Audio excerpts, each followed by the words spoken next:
नमस्कार दोस्तों, कैसे आप सभी दोस्तों। उम्मीद करते हैं आप सभी ठीक होंगे। पल पल की सारी अपडेट लगातार चैनल के माध्यम से आप तक पहुंच रही होगी।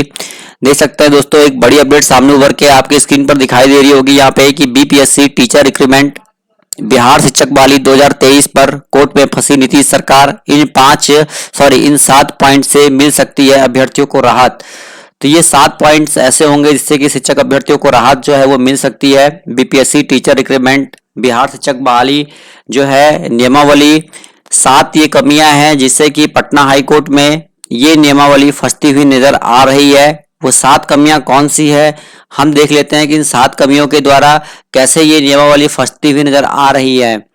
इस नई नियमावली को पहले तो देखो पब्लिक डोमेन में नहीं लाया गया, यानी इस नियमावली पर शिक्षक संघ या संगठन के साथ राज्य सरकार ने बैठकर विचार करने की जरूरत ही नहीं समझी। यह न्यायोचित नहीं है। प्राथमिक शिक्षक प्रधानाध्यापक के मामले में नई नियमावली लाई गई थी। इस नियमावली को भी पब्लिक डोमेन में नहीं रखा गया था। नतीजा उच्च न्यायालय का फैसला सरकार के विरुद्ध आया। देख सकते हैं कि प्राथमिक शिक्षक प्रधानाध्यापक के मामले में भी यही हुआ था। देख सकते हैं नतीजा उच्च न्यायालय का फैसला जो सरकार के विरुद्ध आया था। ऐसा इसलिए कि इस नियमावली को संघ या संगठन के सामने नहीं रखा गया था।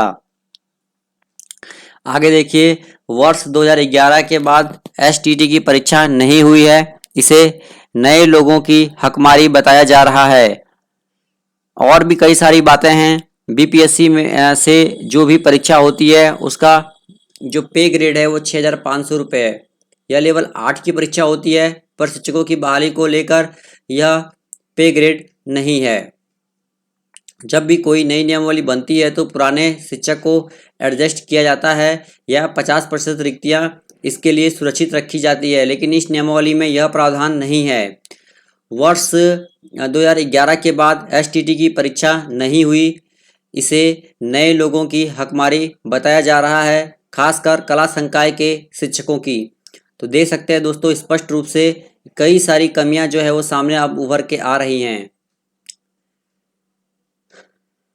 आगे देखिए, लिखा है यहाँ पे कि वर्ष 2019 में जो परीक्षा ली गई थी उसके नोटिफिकेशन में लिखा है कि यह परीक्षा प्रतियोगात्मक है। फिर इनसे बीपीएससी परीक्षा क्यों? जो लोग पीजीटी, टीजीटी या एमएड या बीएड या अन्य डिग्री लिए हुए हैं उसके वेतन के लिए कोई आयोग वेतन के लिए नहीं गठित हुआ। 100 शिक्षकों के वेतन का ना तो कोई पे स्केल और ना ही कोई पे ग्रेड है। तो स्पष्ट रूप से देखिए कई सारी खामियां हैं जो आपको स्क्रीन पर दिखाई दे रही हैं। यही सारी खामियां जो हैं वो नई नियमावली में देखने को मिली हैं। अधिवक्ता का क्या कहना है वो भी आप देख लीजिए। State level post graduate +2 teachers organisations अधिवक्ता कृत्यानंद चौधरी याचिकाकर्ता में से एक हैं। इनका मानना है कि शिक्षक नियोजन को लेकर लाई गई नियमावली गड़बड़ियों से भरी पड़ी है और गैरकानूनी है। याचिका की सुनवाई के पहले सरकार की तरफ से संशोधन लगातार आ रहे हैं। कल ही सरकार की तरफ से संशोधन आया कि सीटेट पास अभ्यर्थियों के लिए आरक्षण का जो प्रावधान है उसे ऐड किया गया है। कुछ महत्वपूर्ण खामियां जिनमें नई नियमावली को पब्लिक डोमेन में नहीं रखना एक बड़ी गलती है।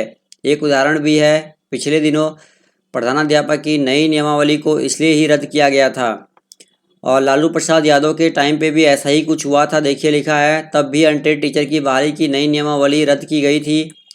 और देखिए लिखा है कि सरकार बहाली ही नहीं करना चाहती, इसलिए नियमावली में त्रुटियां भरी पड़ी हैं। तो दोस्तों इस वीडियो में इतना ही। पसंद है तो शेयर कीजिएगा। धन्यवाद। जय हिंद।